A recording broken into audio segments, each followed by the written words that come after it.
বাবা ঠাকুর ভক্তিমতী মায়েরা এদিকে একজন দেবী মা সতীকে ভোরবেলায় ফুল তুলতে দেখে বলল, কিরে তুই এখনো বাড়িতে আছিস? তুই তোর বাবার বাড়ি এখনো যাসনি? সতী বললেন, কেন, বাবার বাড়িতে কি হয়েছে? বললেন, তোর বাবা একটা বিরাট বড় যজ্ঞ করছে, আমাদের সবাইকে নেমন্তন্ন করেছে, তুই জানিস না? সতী বললেন, তাহলে মনে হয় আমার স্বামী আমাকে বলতে ভুলে গেছে। দেবী বললেন, আমার মনে হচ্ছে তোদেরকে নেমন্তন্ন করেনি। মা সতী বললেন, না না না না, আমার বাবা কি আর আমাকে নেমন্তন্ন করবে না? তোমরা যাও, আমি একটু পরে যাচ্ছি। সতী তাড়াতাড়ি ফুল তুলে এনে বাবার ভোলেনাথের চরণে দিয়ে বলে উঠলেন, আচ্ছা স্বামী, একটা কথা বলবো। কি কথা? বলছি, আমার বাবার বাড়িতে নাকি বিরাট বড় বাজপেয়ী যজ্ঞ হচ্ছে, আপনি কি জানেন? ভোলেনাথ তো কখনো মিথ্যে বলেন না, তিনি বললেন, হ্যাঁ জানি। তাহলে আপনি আমাকে রাত্রিবেলায় বললেন না কেন? বললে আমি ব্যাগ ট্যাগ সব গুছিয়ে রাখতাম, আমি জামা কাপড় সুন্দর করে নিতাম। এখন যজ্ঞ এদিকে শুরু হয়ে যাবে, আমি ব্যাগ গোছাবো না আমি নিজে যাব? বাবা ভোলেনাথ বললেন, সতী, ওখানে যজ্ঞ হচ্ছে এ কথা সত্য, কিন্তু ওখানে তোমারও নেমন্তন্ন নেই আর আমারও নেমন্তন্ন নেই। সতী বললেন, কি বলছেন স্বামী, এটা আমার হয় নাকি? আমার বাবা আমাকে নেমন্তন্ন করবে না?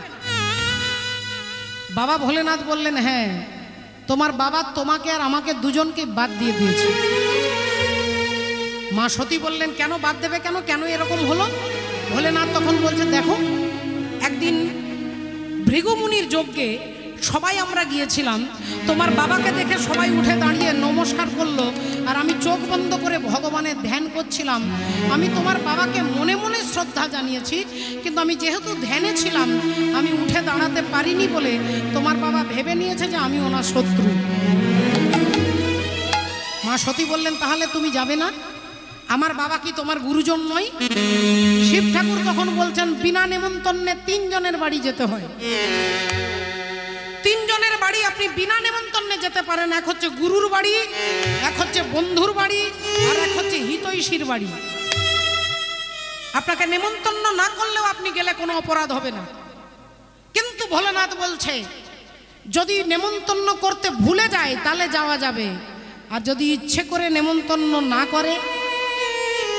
মা সতীকে বলছেন শিব ঠাকুর, তোমার বাবা যদি আমাকে নেমন্তন্ন করতে ভুলে যেত, আমি 100 বার তোমার বাপের বাড়ি যেতাম, কিন্তু তোমার বাবা আমাকে ভুলে যায়নি, তোমার বাবা আমাকে ইচ্ছে করে বাদ দিয়ে দিয়েছে। সতী বললেন, ঠিক আছে, তাহলে আপনার যাওয়ার দরকার নেই, আমি চললাম। শিব ঠাকুরকে প্রণাম করে মা সতী যেই চলে যাচ্ছে, বাবা ভোলেনাথ নন্দী আর ভিঙ্গিকে বলছে, যা, সঙ্গে যা, সঙ্গে যা।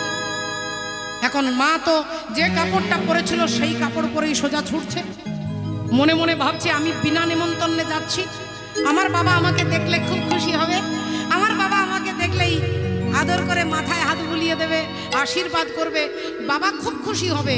এই ভাবতে ভাবতে মা সতী হাঁটতে হাঁটতে যাচ্ছে। একটা সাধারণ কাপড় পরেছে, কোনো গয়না গাটি কিচ্ছু নেই, আর হাঁটতে হাঁটতে যাচ্ছে। নন্দী ভিঙ্গি পেছনে পেছনে যাচ্ছে। এত গয়না বেটি কোথায় ফেলি গয়না,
বলে তবে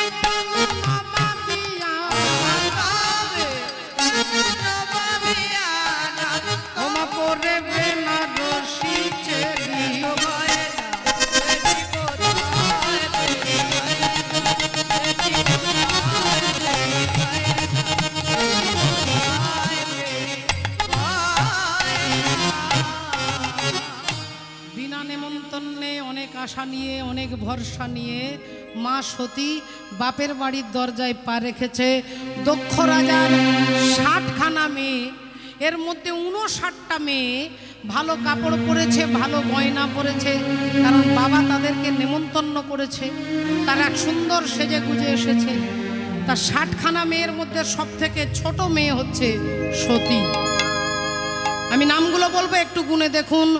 অদিতি, দিতি, অবিশ্যা, কাশ্যা, ক্রোধবশা, শৈলা, তাম্রা, পিড়ি, তনু, মুনি, সুরক্ষা, শরমা, কদ্রু, শ্রদ্ধা, লক্ষ্মী, ধৃতি, তুষ্টি, মতি, স্মৃতি, বসু, শান্তি, কলাবতী, কলা, কাষ্ঠা, কন্দলী, কালিকা, কলহপ্রিয়া, প্রমোচা, রাসনা, সুখী, ভীষণা, ভূষণা, অশ্বিনী, ধরণী, কীর্তিকা, রোহিণী, মৃগশিরা, আদ্রা, পুনর্বসু, পুষ্যা, অশ্লেষা, মঘা, পূর্ব ফাল্গুনী, উত্তর ফাল্গুনী, হস্তা, চিত্রা, সাথী, বিশাখা, অনুরাধা, জ্যেষ্ঠা, মূলা, পূর্ব ভাদ্রপদ, উত্তর ভাদ্রপদ, শ্রবণা, ধনিষ্ঠা, শতভিষা, রেবতী, পূর্বষাঢ়া, উত্তরষাঢ়া আর সতী।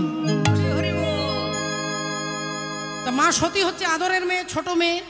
আনন্দে আসছেনকে বাবার বাড়ি, আর যেই বাপের বাড়ির দরজায় পা রেখেছে অন্যান্য বোনেরা কেউ কেউ টোন করে বলছে, কিরে তুই এত সুন্দর কাপড় পরে এসেছিস, কাপড়টা কোন দোকান থেকে কিনেছিস রে? একজন বলল, কিরে তুই এই এলি, তোর তো 7 দিন আগে আসার কথা, তুই বাবার সব থেকে আদরের মেয়ে। মা সতী কোনো কথায় কান দিলেন না, সোজা ছুটে গেলেন তার মায়ের কাছে, প্রসূতি দেবীর কাছে।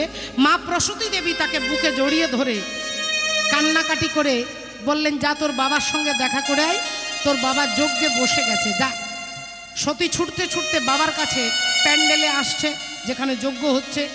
আর যেই সতী একটা পা প্যান্ডেলের ভেতরে একটা পা বাইরে, অমনি প্রজাপতি দক্ষ রাজা দেখে আঙুলটা তুলে বড় বড় চোখ করে বলে উঠল, ওই দেখো চলে এসেছে, চলে এসেছে। জানি জানি জানি, স্বামী তো খেতে দিতে পারে না, স্বামী তো ভিখারি, ভিক মাঙ্গা, শ্মশানে মশানে ঘুরে বেড়ায়, ছাই ভস্য মাখে, অভদ্র, একবারে কোনো ভদ্র সমাজে বসবার যোগ্যতাই নেই। মা সতী যেন তার পায়ের মাটিটা যেন ফেটে যাচ্ছে, যেন ভূমিকম্প হচ্ছে, বিনা মেঘে বজ্রাঘাত মাথায় হচ্ছে। মা সতী নিজের কানকে বিশ্বাস করতে পারছে না। সতী তখন কাঁদছে, আর দক্ষ রাজা বলছে, আমি জানি তুই আসবি, কারণ তোর স্বামী তোকে খেতে দিতে পারে না, আমার অনুষ্ঠানে দামি দামি খাবার হবে, তাই বিনা নেমন্তন্নে এসেছিস খাবার খেতে। সতী তখন বাবার কাছে দাঁড়িয়ে বলছেন, বাবা আমি তোমার কাছে খাওয়ার জন্য আসিনি,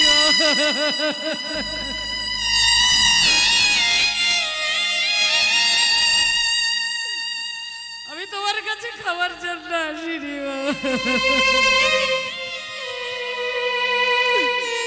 আমি জানতে চাই যে অনুষ্ঠানে তুমি সবাইকে নেমন্তন্ন করেছো, আমার স্বামীকে কেন বাদ দিয়ে, আমার স্বামীকে তুমি কেন বাদ দিয়ে দিয়েছো বলো। তোর স্বামী এরকম ভদ্র সমাজে বসবার যোগ্যতা আছে? তোর স্বামী কোনো কথা বলার ধরন জানে? শুধু বম বম বম করে সারাদিন চিৎকার করে। তোর স্বামী ওই শুধুমাত্র শ্মশানে চিতার উপরে বসতে জানে। সতী বলে উঠলেন, বাবা আপনি আমার স্বামীকে চেনেন না, বাবা আমার স্বামীকেই আপনি চেনেন না। আমার স্বামী হচ্ছে শিব, আর শিব মানে হচ্ছে মঙ্গল, শিব মানে মঙ্গল। রাধে রাধে। আপনি যজ্ঞ করছেন, যজ্ঞে শিবকে বাদ দিয়ে দিয়েছেন, আপনার যজ্ঞের ফল কোনোদিন মঙ্গলদায়ক হবে না। এখানে যে যজ্ঞ হচ্ছে, এই যে হরিনাম যজ্ঞ, এই কমিটির ছোট্ট ছোট্ট দাদা ভাইদেরকে জিজ্ঞাসা করুন তো, এই যে যারা ক্লাবের সদস্য আমরা কজন, রাধে রাধে, এনাদেরকে কোনো একজনকে দাঁড়িয়ে আপনারা জিজ্ঞাসা করতে পারেন যে কীর্তনটা কেন করাচ্ছেন এত টাকা খরচা করে, এত লাইট প্যান্ডেল, এত কিছু ফুল মালা, এর প্রয়োজন কি? সঙ্গে সঙ্গে তিনি বলবেন গোটা গ্রামের কল্যাণের জন্য। কল্যাণের জন্য, মানবের কল্যাণের জন্য, মানব জাতির উন্নতির জন্য কীর্তন। তাহলে এর মধ্যে কল্যাণ যুক্ত আছে, মঙ্গল চিন্তা ভাবনা আছে। এই ভাবনাটা আছে বলেই এই যজ্ঞটার নাম হচ্ছে শিবযুক্ত যজ্ঞ। আর প্রজাপতি দক্ষ রাজা যে যজ্ঞ করছে এটা হচ্ছে শিবহীন যজ্ঞ, যেখানে শিব ঠাকুরকে বাদ দিয়ে দিয়েছে। মানে এই যজ্ঞের মধ্যে কোনো মঙ্গল চিন্তা ভাবনা নেই, শুধু অহংকার প্রকাশ করা। দক্ষ রাজা বলে উঠলো, বেরিয়ে চলে যা, তোকেও আমি নেমন্তন্ন করিনি আর তোর স্বামীকেও নেমন্তন্ন করিনি, বিনা নেমন্তন্নে এসেছিস কেন, বেরিয়ে যা তোর স্বামী। মা সতী বললেন, বাবা আজকে আমার ফিরে যাবার কোনো মুখ নেই বাবা। আমার স্বামী আমাকে বারবার বলেছিল, সতী তুমি যেও না, তুমি যেও না, তুমি যেও না, কিন্তু আমি কোনো কথা শুনিনি। আমি কোনো কথা না শুনে বিনা নেমন্তন্নে এসেছি, ভেবেছি তুমি আমাকে দেখে আনন্দ পাবে বাবা। আজ আমি কোন মুখ নিয়ে স্বামীর কাছে যাব? তাই আমি না পারবো স্বামীর ঘরে যেতে, আর না পারবো বাপের ঘরে থাকতে, কারণ তুমি আমার স্বামীর নিন্দা করেছো। তাই বাবা, আমার শিরায় উপশিরায় তোমার মতো অহংকারী ব্যক্তির রক্ত বইছে। তুমি অহংকারী, আর তোমারই রক্ত আমার দেহের মধ্যে বইছে, কারণ আমি দক্ষ কন্যা সতী। তাই এই দেহটা অপবিত্র দেহ, এই দেহ আমি আর রাখবো না, এই দেহ আর রাখবো না। কি করলেন, যে যজ্ঞের আগুনটা জ্বলছিল, মা সতী শিব শিব বলতে বলতে আজ শিব নিন্দা শুনে সতী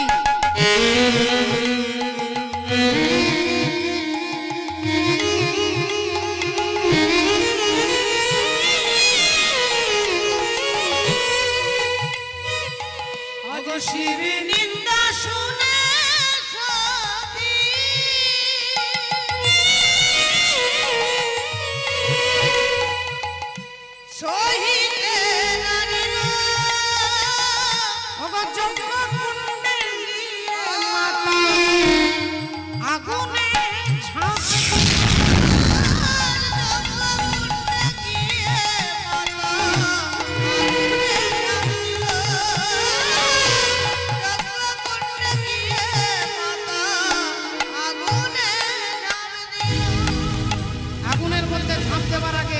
বাবা ভোলেনাথের নাম উচ্চারণ করতে করতে দেহত্যাগ করলেন মা সতী।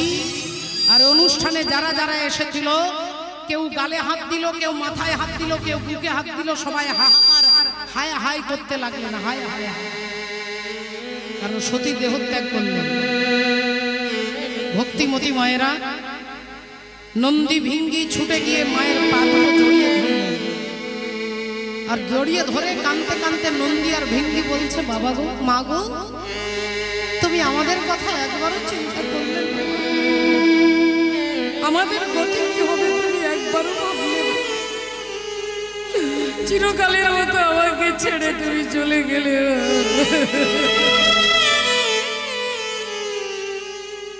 কাঁদতে কাঁদতে ভাবছে যে বাবার কাছে গিয়ে কি বলবো, কি বলবো বাবার কাছে। মা গো মা,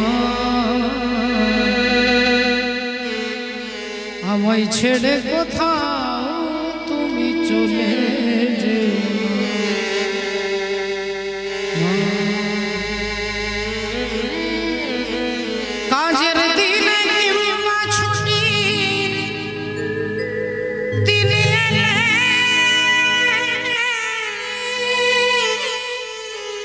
যেন চোখ চাইলে দেখি তোমায় চোখ ভরে,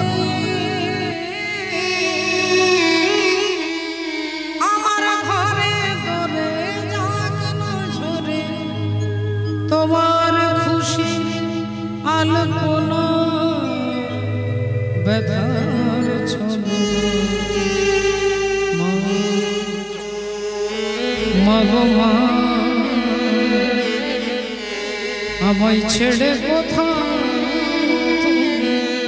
চলে যেও। নন্দী ভিঙ্গি কাঁদতে কাঁদতে ছুটতে ছুটতে বাবা ভোলেনাথের কাছে যাচ্ছে।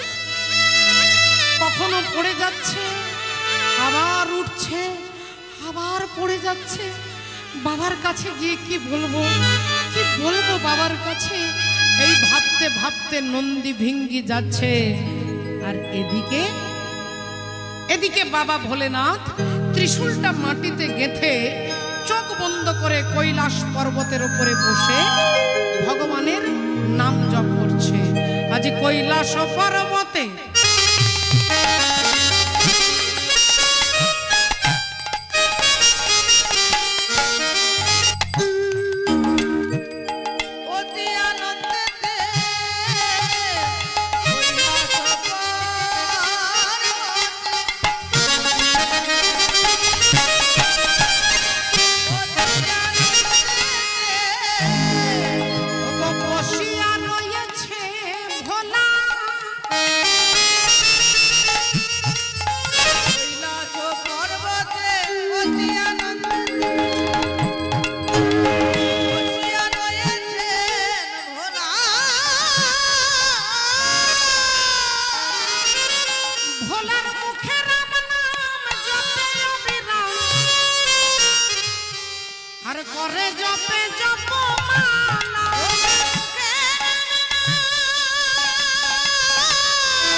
বাবা ভোলেনাথ আনন্দে বসে ভগবানের ভজন করছেন, তিনি নাম জপ করছেন।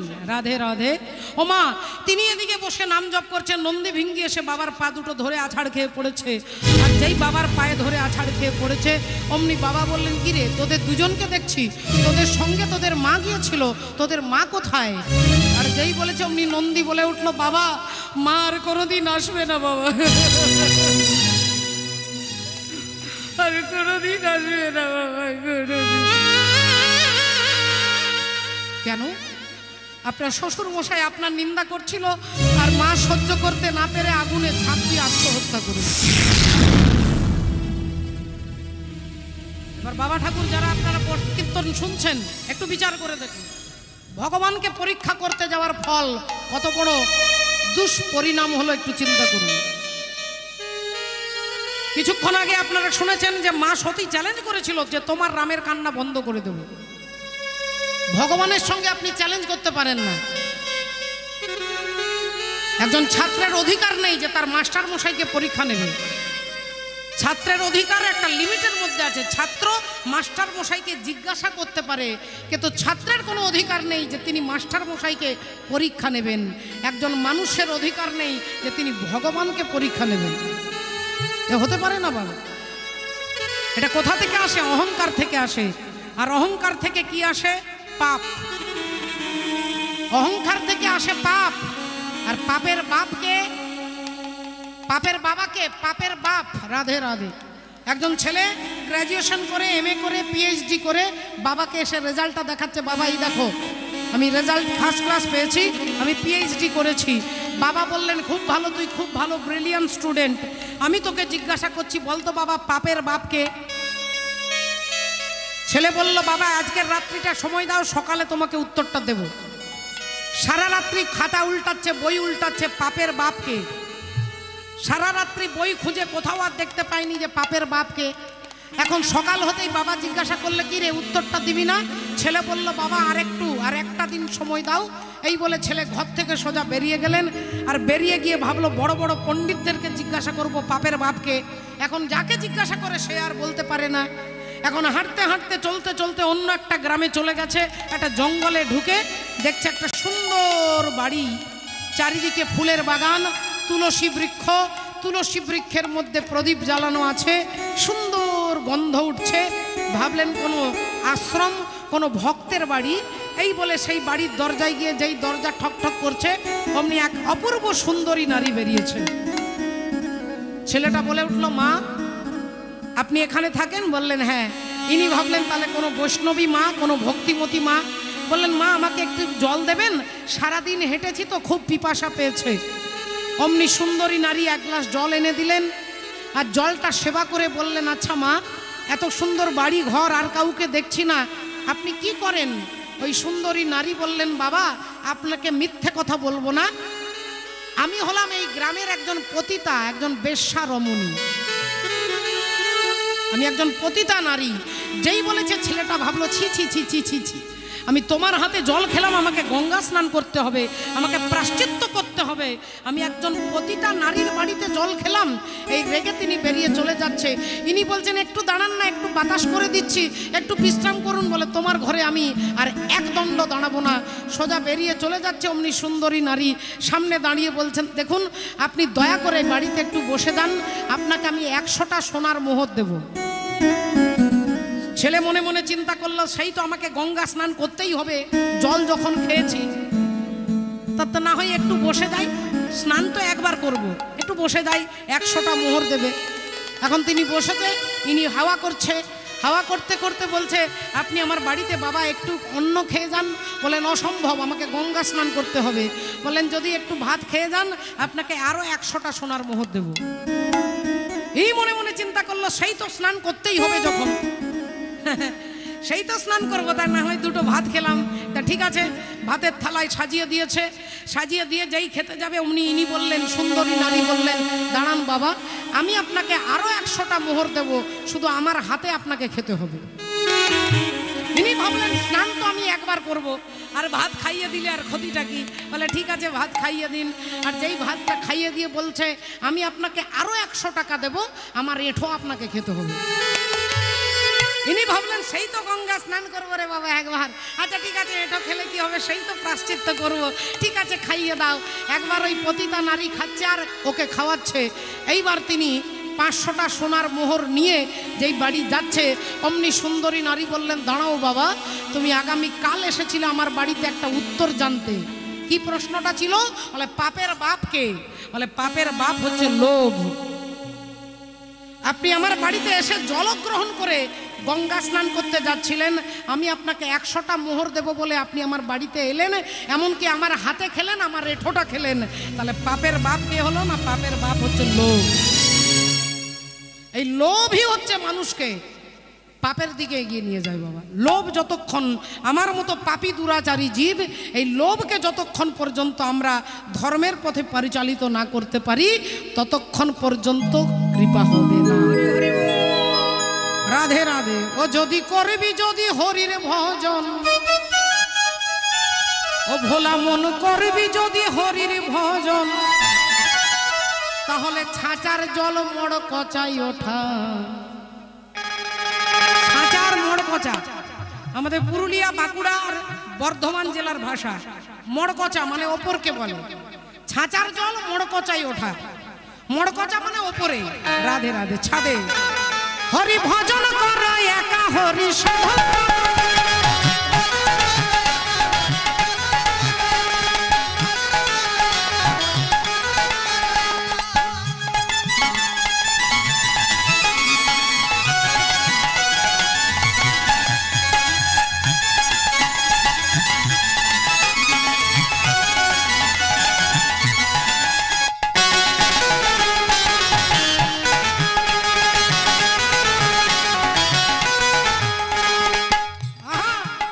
যদি করবি যদি হরির ভজন,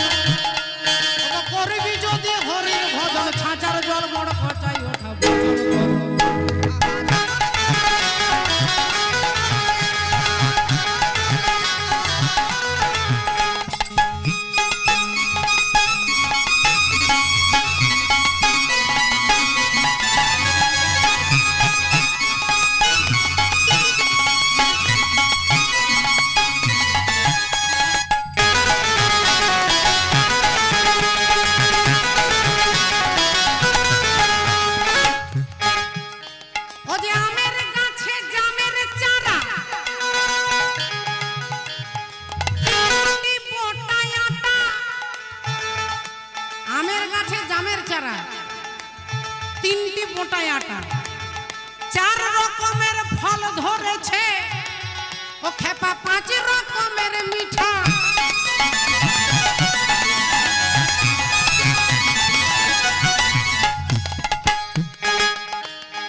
আমের গাছে জামের চারা, 3টি মোটায় আটা, 4 রকমের ফল ধরেছে, 5 রকমের মিঠা।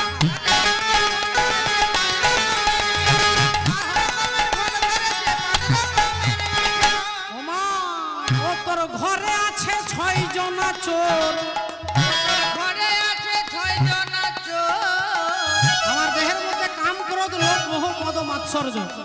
তোর ঘরে আছে 6 জনা চোর, ও খেপা জানবে আগে সেটা হরি।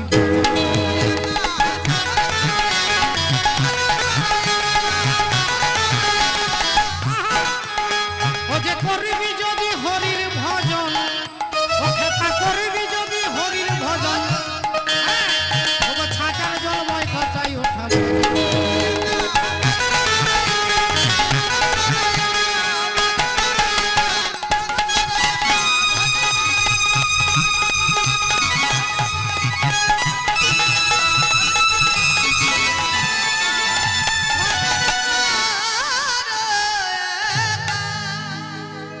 লোভ হচ্ছে পাপের বাপ।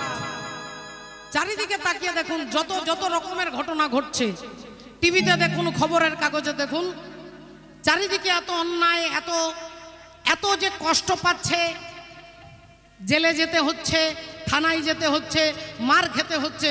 এর পেছনে মূল কারণটা লোভ নয় বাবা, মূল কারণই হচ্ছে লোভ। ওই চেয়ারটা পাওয়ার জন্য, ওই আসনটাতে বসবার জন্য কাটাকাটি খুনোখুনি চলছে, মূল কারণ হচ্ছে লোভ। তাই পাপের বাপ হচ্ছে লোভ। রাধে রাধে। আজকে আসুন কি ঘটনা ঘটলো। এমনি বাবা ভোলেনাথ যখনই শুনলেন যে প্রজাপতি দক্ষ রাজার বাড়িতে আমার সতী আগুনে ঝাঁপ দিয়ে আত্মহত্যা করেছে, অমনি বাবা ভোলেনাথ মাথা থেকে একটা জটা ছিঁড়ে আর মাটিতে ফেললেন। আর যেই মাটিতে ফেলেছে অমনি একটা অসুর সৃষ্টি হয়েছিল। আর অসুর অমনি বলে উঠল, কি আমার নাম, আমি কে? শিব ঠাকুর বললেন, তোমার নাম হচ্ছে বীরভদ্র। বীরভদ্র। আমার কাজ কি না, তোমার কাজ হচ্ছে দক্ষ রাজার বাজপেয়ী যজ্ঞটাকে শেষ করে দেওয়া, ভঙ্গ করে দেওয়া, পণ্ড করে দেওয়া। বীরভদ্র বললেন, বেশ, তাহলে আমি চললাম। সঙ্গে ভূত প্রেত ব্রহ্মদৈত্যী সবাইকে নিয়ে যাচ্ছে আজকে যজ্ঞ ধ্বংস করবে বলে। ওমা, যাচ্ছে কেমন করে? আগে যাই বীরভদ্র, পিছে ভূতগণ।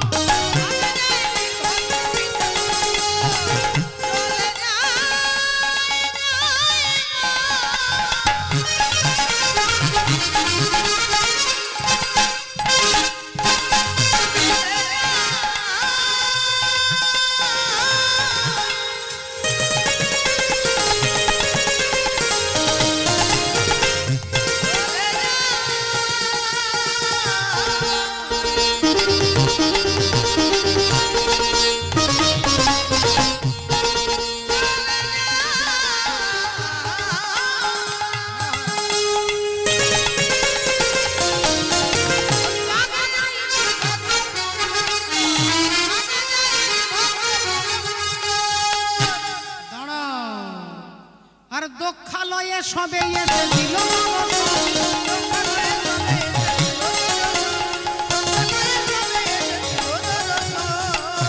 এখন মা, দক্ষ রাজা যে যজ্ঞ করছে, আগে প্যান্ডেলটাকে ভেঙে দিলেন। প্যান্ডেল ভেঙে দিলেন, যত দামি দামি সুন্দর করে সাজানো আছে সব ছিঁড়ে ফেললেন, সব জায়গা নোংরা করে দিতে লাগলেন। আর দক্ষ রাজা যে যজ্ঞটা করছিলেন, যজ্ঞের আগুনের মধ্যে বীরভদ্র গিয়ে প্রস্রাব করে দিলেন। এমন প্রস্রাব করলেন যে যজ্ঞের আগুনটা নিভে গেল। এইবার ভৃগুমুনি আরো সবাই রেগে গেলেন। প্রজাপতি দক্ষ রাজা রেগে গিয়ে বলছে, এদের মালিক যেমন অভদ্র, এরাও সেরকম অভদ্র। আর একটা কথা মনে রাখতে হবে বাবা, কোনো দাস কোনো কর্মচারী যদি তার মালিকের নিন্দা করে, মালিকের নিন্দা শোনে, তাকে নরকে যেতে হয়। বীরভদ্র দেখলেন আমার মালিক হচ্ছে বাবা ভোলেনাথ, তাকে অপমান করছে, রেগে গিয়ে ত্রিশূলটা ছুঁড়ে দিলেন। যেই ত্রিশূলটা ছুঁড়ে দিল, দক্ষ রাজার মুন্ডটা কাটা হয়ে গেল। মুন্ড কাটা হয়ে গেল। মুন্ডটা উড়ে কোথায় পড়লো কেউ দেখতে পেল না। ধড়টা মাটিতে পড়ে ছটপট ছটপট করতে লাগলো। আর অমনি দক্ষ রাজার স্ত্রী মা প্রসূতি দেবী ছুটে যাচ্ছে বাবা ভোলেনাথের কাছে, বাঁচাও বাঁচাও বাঁচাও বাঁচাও। ছুটে গিয়ে বাবার পা দুটো জড়িয়ে ধরে বলছে, হে মহাদেব, আপনি আমার স্বামীকে বাঁচিয়ে দেন। আমি জানি আমার স্বামী অহংকারী, অন্যায় করেছে, অপরাধ করেছে, কিন্তু আমি আপনার শাশুড়ি মাতা, আমাকে আপনি বিধবা করতে পারেন না। আমার স্বামীকে আপনি বাঁচিয়ে দেন। সবাই সবাই আপনার মাথায় জল ঢেলে আপনার পুজো করে, আমি আমার নয়নের জলে আপনার চরণ ধুইয়ে দিচ্ছি, আমার স্বামীকে বাঁচিয়ে দেন। শিব ঠাকুর এমনিতেই তার নামটাই হচ্ছে ভোলেনাথ। তিনি সব ভুলে যায় বাবা, একটুতেই সব ভুলে যায়। যেই চোখের জলে পা ধুইয়ে দিচ্ছে, বাবার খুব দয়া হলো, কারণ এটাই হচ্ছে শিবের চরিত্র। শিব ঠাকুর যত দেবতা আছেন 33 কোটি দেবতার মধ্যে এমন কোনো দেবতা নেই যে দেবতার পুজোতে টাকা খরচা হয় না, কিন্তু শিব ঠাকুরের পুজো বলে মাথায় জল ঢেলে দিন, ধুতরা ফুল দিয়ে দিন, বেলপাতা দিয়ে দিন, বলে হয়ে গেল। একদিন শিব ঠাকুর একটা অসুরকে আশীর্বাদ করেছিলেন, তার নাম হচ্ছে বৃকাসুর। আর বৃকাসুর এমন সাধনা করলেন, শিব ঠাকুর দাঁড়িয়েছে, বল বাবা তুই কি চাস? বৃকাসুর বলল, বাবা আমাকে অমর করে দে। বাবা বললেন, এই আশীর্বাদ দিতে পারবো না, আর অন্য কি চাস বল। বৃকাসুর তখন বলছে, শোনো বাবা, তাহলে আশীর্বাদ করো যার মাথায় হাত দেব সেই যেন পুড়ে ছাই হয়ে যায়। এখন বাবার কোনো ভালো মন্দ বিচার না করে বলে দিলেন, তথাস্তু, তাই হবে। যার মাথায় হাত দিবি সেই পুড়ে ছাই হয়ে যাবে। এই বলে দিয়ে শিব ঠাকুর চলে যাচ্ছে। বৃকাসুর বলল, দাঁড়াও বাবা, তোমার বাজারের রেপুটেশন ভালো নেই, তুমি নাকি গাঁজা ভাঙ খেয়ে পড়ে থাকো। গাঁজা মানে কি? গাঁজা মানে আজ পর্যন্ত শিবের সঙ্গে কম্পিটিশন করার অনেক এখন কলিযুগে যারা রেডিমেড শিব ঠাকুর বেরিয়েছে আর কি, শুধু গাঁজা খায়। গাঁজা মানে জ্ঞান যাহা, গাঁজা মানে জ্ঞান যাহা, জ্ঞানকে আশ্রয় করে। যদি শিব ঠাকুরের সঙ্গে চ্যালেঞ্জ করতে হয় তাহলে তিনি বিষ খেয়েছিলেন, একটু বিষ খেয়ে দেখান দেখি কার ক্ষমতা আছে। তিনি, তার নামই হয়ে গেল নীলকণ্ঠ। সমুদ্র মন্থন করে যে বিষের ভাণ্ড উঠল, সেই বিষকে ধারণ করার ক্ষমতা কারণ নেই। সমস্ত দেবতারা এসে পড়লেন বাবার চরণে, আর বাবা বিষটা খেয়ে গলার মধ্যে রাখলেন বলে তার আরেক নামই হয়ে গেল নীলকণ্ঠ। তাই বাবা যেই বলে চলে যাচ্ছে, বৃকাসুর বলল, দাঁড়াও বাবা, আগে তোমার মাথায় হাত দিয়ে দেখবো যে আশীর্বাদটা ঠিক না ভুল। যেই বলেছে বা শিব ঠাকুর বিপদে পড়েছে, সোজা ছুটছে, বাঁচাও বাঁচাও বাঁচাও, ব্রহ্মাকে বলছে বাঁচাও। ব্রহ্মা বললেন, কিছু করার নেই, তুমি মাওবাদীর পাল্লায় পড়ে গেছো, তোমাকে বাঁচাতে পারবো না বাবা। এবার তোমাকে বাঁচাতে গেলে ও বেটা আমার মাথায় হাত দেবে, তাহলে কে বাঁচাতে পারবে? বলে একমাত্র হরি বাঁচাতে পারবে, একমাত্র হরি পারবে। তাই বাবা ভোলেনাথ চিৎকার করে বলছে, বলো ভগবান কৃষ্ণচন্দ্র কি। মায়েরা একটু বলবেন, বলো রাধা রানী কি। না, মায়েদের দলে বাবারা ঢুকবেন না, আগে প্রথমে মায়েদের দেখবো কত ক্ষমতা। ব্যাটারিতে এমনি চার্জ বেশি থাকে মায়েদের। ঘরে যখন ঝগড়া হয় তখন ঘরের চালে কাক বসে না, মায়েদের এত ভোল্টেজ থাকে। তারপরে দেখবো বাবাদের ভোল্টেজ কত। শুরু হবে প্রথম মায়েদের জন্য, বলো রাধা রানী কি। দেখেছেন কিরকম ভোল্টেজ? 11,000। এইবার বাবাদের দেখেনি, বাবাদের কত হাজার। হ্যাঁ, এই দিকের মায়েরাও বলেনি। আচ্ছা, আরেকবার মায়েরা, আরেকবার মায়েদের জন্য সুযোগ একটু বলছি, যদি ভোল্টেজ আরেকটু বাড়িয়ে যেতে পারে। বলো রাধা রানী কি। 14,000 হয়েছে মা। এবার বাবাদের শুনে নিন, দেখিন বাবাদের ভোল্টেজ কত। বলো রাধা রানী কি।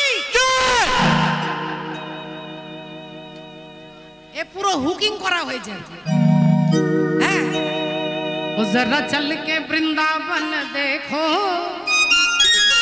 ও শ্যাম বंसी बजाते मिलेंगे।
जरा चल के वृंदावन देखो, श्याम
बोलो वृंदावन में राधे राधे, बोलो गोवर्धन में राधे राधे, बोलो मानगली में राधे राधे, चीरघाट में,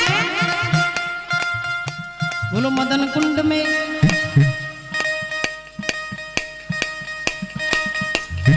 ये भालो करे तो बोलबेन, बोलो वृंदावन में राधे राधे, गोवर्धन में राधे राधे, बोलो मानगली में, चीरघाट में, अरे मदन कुंड में, श्याम कुंड में, कुंड में, कालवन में, अरे कमाल वन में, मंदिर वन में, उपवन में, अरे दानगली में, मानगली में, केसी भट में, बरसी भट में, हो जा भट तट में, हो श्यामा प्यारी, हो राज दुलारी, हमारी प्यारी, हो सबकी प्यारी, हो न्यारी न्यारी, जरा चल के वृंदावन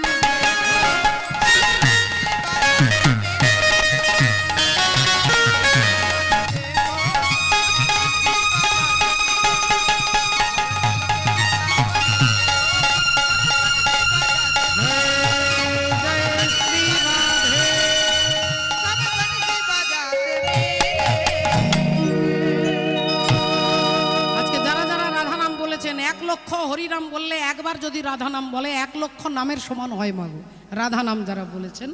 আর যারা যারা ঘুমিয়েছেন চশমা পরে আপনারা কাল সকালবেলায় কমিটির ভাইদের বলবেন চৈতালি যে কি কীর্তন গাইলো কি মা ঘুমিয়ে শুনলে কিছু বোঝা যাবে। ভক্তিমতী মায়েরা দেখুন রাধে রাধে, ওমা এক ভদ্রলোক কোটি কোটি টাকার মালিক, কিন্তু কোনোদিন টাকা দিয়ে না হরিনামে চাঁদা দিয়েছে, না কখনো পুজোতে পুজো করেছে, না ভক্ত সেবা বৈষ্ণব সেবা, কোনোদিন কোনো ভালো কাজ করেনি। একদিন তার স্ত্রী বলছে, হ্যাঁ গো পাড়াতেই কীর্তন হচ্ছে, আমরা কজন ক্লাবের সদস্যরা কীর্তন করেছে, একটু কীর্তন শুনতে যেতে পারো না? তার স্বামী ভাবলো স্ত্রী যা ইঞ্জেকশন দিচ্ছে এর থেকে কীর্তন শোনা ভালো, যাই একটু ঘুরে আসি, কোনোদিন তো যাই না।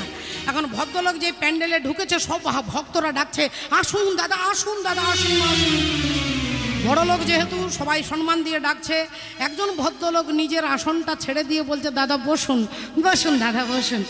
এখন তিনি বসেছে, আসনে বসে, ঘরে ঘুমোতে দেয়নি, এখানে খুঁটিতে হেলান দিয়ে তিনি নাক ডেকে ঘুমোচ্ছে বাবু।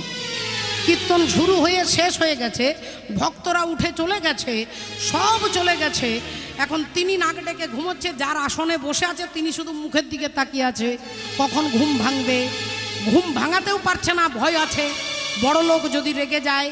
এমন সময়েই হঠাৎ করে চোখ খুলেছে, যেই ভদ্রলোক বললেন, দাদা এবারে যান, কীর্তন শেষ, যান যান দাদা।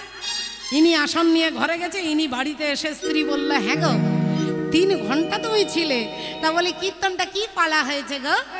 স্বামী রেগে রেগে বলছে, 3 ঘন্টা ওখানে ছিলাম, 3 ঘন্টায় 3টে কথা শুনেছি।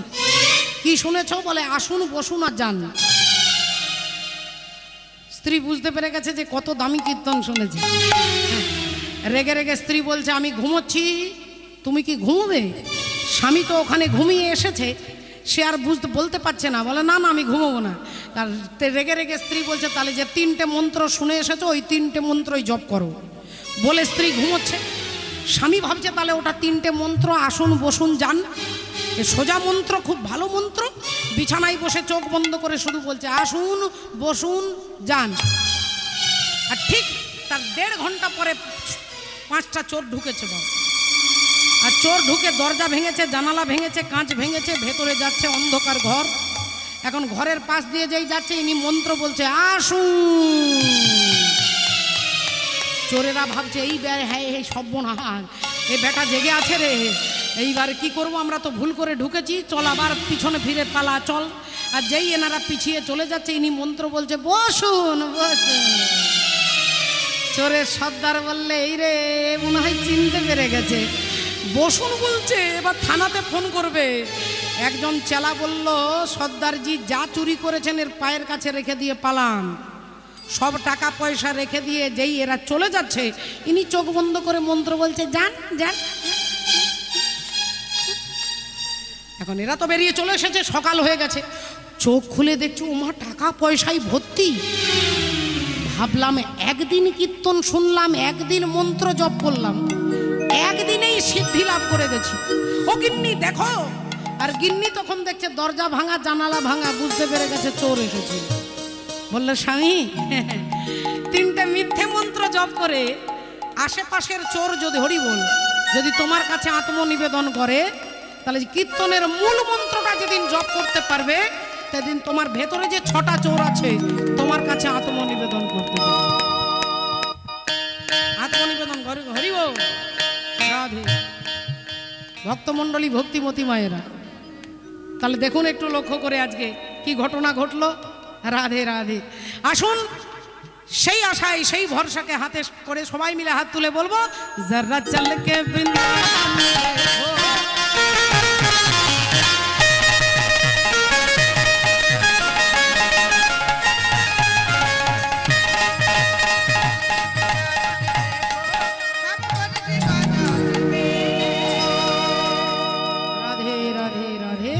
আজকে ঘটনা কি ঘটলো?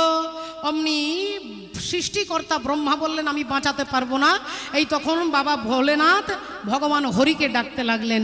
আর ভগবান হরি একটি ব্রাহ্মণ সেজে, হাতে একটা কমণ্ডল নিয়ে, ভগবান বিষ্ণু আসছেন এদিক থেকে, আর এদিক থেকে বাবা শিব ঠাকুর আসছে, পেছনে বৃকাসুর আসছে।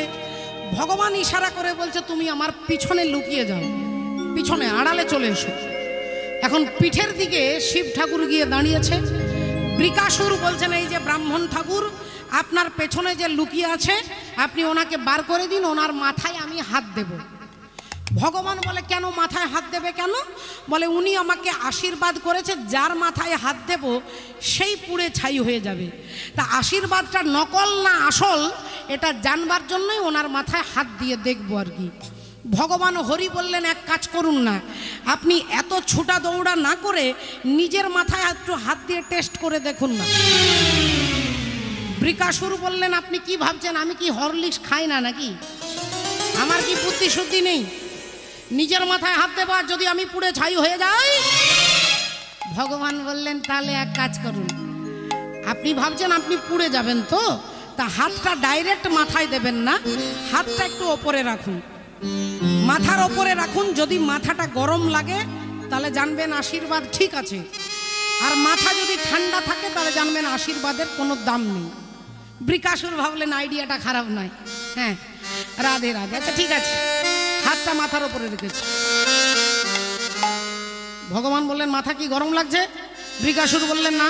তাহলে হাতটা আরেকটু নামান, আরেকটু নামিয়েছি। এবার বলুন গরম লাগছে? আগে না। ভগবান বললেন আরেকটু নামান না, আরেকটু নামিয়েছি। এবার লাগছে দেখুন, এবার কিন্তু গরম লাগা উচিত। বললেন না গরম লাগছে না, না আরেকটু নামান, একবারে মাথার কাছে নামিয়েছি। দেখুন এবারে কিন্তু গরম হিট হয়ে যাওয়ার কথা, এবার কিন্তু গরম লাগার কথা না, গরম লাগছে না। বলে তাহলে 100% গ্যারেন্টি দিচ্ছেন আর আশীর্বাদের কোনো দাম নেই। আর অমনি বৃকাসুর দুম করে যেই মাথায় হাত দিয়েছে অমনি পুড়ে ছাই হয়ে গেছে। এই হচ্ছে বাবা ভোলেনাথ। ভগবান বললেন যখন আশীর্বাদ দেবে তখন একটু ভাবনা চিন্তা করে দেবে আর কি। তা সেই ভোলেনাথের পায়ে ধরে শাশুড়ি মাতা কাঁদছে যে আমার স্বামীকে আপনি বাঁচিয়ে দেন। অমনি ভোলেনাথ বললেন মা তুমি কেঁদো না, আমি আমার শ্বশুর মশাইকে বাঁচিয়ে দেব। দেবতাদেরকে বলছে যাও এনার মুন্ডটা ফেরত নিয়ে এসো। দেবতারা বললেন যে মুখ দিয়ে শিব নিন্দা করেছে আমরা সেই মদন সেই মুখ ফেরত আমরা দেব না। না তাহলে কি হবে, আমার শ্বশুর মশাইকে বাঁচাবো কি করে? ইন্দ্র বললেন আপনি যা হোক একটা কিছু করুন, আমরা কিন্তু ফেরত দেব না। অগত্যা কি করবে বাবা ভোলেনাথ, কার মুন্ডটা মাথায় বসাবে, কার কার চিন্তা করতে করতে করতে একটা ছাগলের মুন্ড বসিয়ে দিয়েছে। দক্ষ রাজার মাথার ঘাড়ের ওপরে ছাগলের মুন্ড বসিয়ে দিয়েছে। কেন হাতির মুন্ড বসাতে পারতেন, রয়্যাল বেঙ্গল টাইগারের মুন্ড বসাতে পারতেন, হরিণের মুন্ড, শৃগালের মুন্ড, একটা ছাগলের মাথা বসিয়ে দিলেন কেন বাবা? ছাগলের মাথাটা বসানোর কারণটা কি? ও মা ছাগল কিরকম ডাকে মাগো? আপনারা খুব ভালো পারবেন করে দেখ ছাগল কিরকম ডাকে। হ্যাঁ তা ভালো রিহার্সাল হচ্ছে না, আমি করতে পারবো না, আমি করলে তো আপনারা চৈতালি ছাগল বলবেন আর কি। হ্যাঁ ম্যা ম্যা ম্যা বলে ম্যা ম্যা ম্যা ম্যা ম্যা ম্যা ম্যা ম্যা মানে কি? ম্যা মানে আমি, ম্যা মানে আমি। আর অহংকারী ব্যক্তি যারা তারা আমি কথাটা বেশি বলে। আমি ওই হরিনামে 50,000 টাকা চাঁদা দিয়েছি, আমি ওর মেয়ের বিয়েতে 20,000 টাকা দিয়েছি, আমি ওই জায়গাটা কিনে দিয়েছি, আমি ওই গাড়িটা ওকে দিয়েছি, আমার এটা আছে। অহংকারী ব্যক্তি আমি ভাষাটা বেশি বলে বলে দক্ষ রাজা যেহেতু অহংকারী তাই তার মাথার ঘাড়ের ওপরে ছাগ মুন্ডটাকে বসিয়ে দিলেন। দক্ষ রাজা তো প্রাণ ফিরে পেল, শিব ঠাকুরের পায়ে ধরে ক্ষমা চাইলেন, তিনি ভেতরে চলে গেলেন। আর বাবা ভোলেনাথ ওই যে সতী যে আগুনে ঝাঁপ দিয়ে দেহ ত্যাগ করেছিলেন ওই মরাটাকে কাঁধের উপরে তুলে নিলেন, কাঁধের উপরে তুলে নিলেন। আমার আপনার চেয়ে আপন যে জন খুঁজি তারে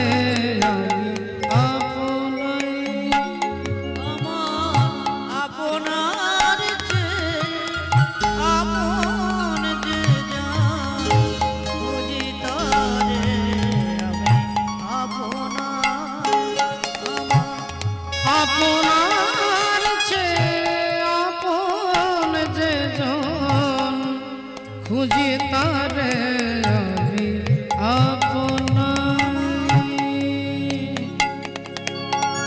আমি শুনি যেন তার চরণের ধ্বনি, শুনি যেন তার চরণের ধ্বনি, শুনি যেন তার চরণের ধ্বনি। আমারই প্রিয়সী বাসনায় খুঁজি তারে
তারে আমি খুঁজি তারে খুঁজি তারে আমি আপনা। মরাটাকে কাঁধে তুলে নিয়েছেন বাবা ভোলেনাথ, আর কাঁধে তুলে নিয়ে স্বর্গ মর্ত পাতাল তাণ্ডব নৃত্য করছে। তাণ্ডব নৃত্য, রাধে রাধে। আর এই তাণ্ডব নৃত্য যখন তিনি করছেন তখন ভূমিকম্প হচ্ছে, স্বর্গের দেবতারা কাঁপছে। এইবার কিছু একটা প্রলয় হবে, কারণ তিনি হচ্ছেন প্রলয়ের দেবতা। সৃষ্টির দেবতা হচ্ছে ব্রহ্মা, পালনের দেবতা হচ্ছেন ভগবান বিষ্ণু, আর ধ্বংসের দেবতা হচ্ছে ভোলেনাথ। এবার তাণ্ডব নৃত্য করছে, যখন ভাবছে তাহলে তো এবার ধ্বংস হবে, দেবতারা গিয়ে সবাই তখন স্তুতি করছেন, শিব ঠাকুরকে শান্ত করবার জন্য স্তুতি করছেন। জটাটবি গলৎ জলৎ প্রবাহ পাবি গস্কলে গলে বলম বলম্বিত ভুজঙ্গ তুঙ্গ মালিক ডমট ডমট ডমট ডম নিনা ডমর জমর জব চকার চাণ্ড তাণ্ডব তনোতু না শিব শিবম। जटाकटाह संभ्रम भ्रम निलिम्प निर्जरी विलोल वीचि वल्लरी विराजमान मूर्धनि धगत धगत धगत धग ललाट पट्ट पावके किशोर चंद्रशेखरे रति प्रतीक्षण मम। धराधरेन्द्र नंदिनी विलास बंधु बंधुर सुरत दिगंत पातरे दिगंत पान पातरे धगत धगत धगत धग ललाट पट्ट पावके किशोर चंद्रशेखरे रति प्रतीक्षण मम। हर हर महादेव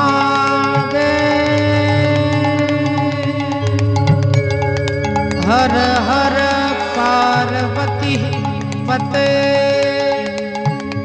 नमो नमः।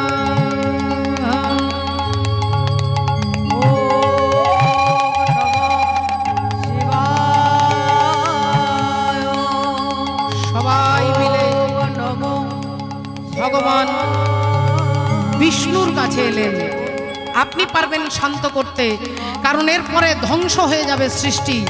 এই তখনই ভগবান শ্রীহরি সুদর্শন চক্রকে বললেন, যাও, যতক্ষণ মা সতী ওর কাঁধে থাকবে ততক্ষণ ওনাকে শান্ত করা যাবে না।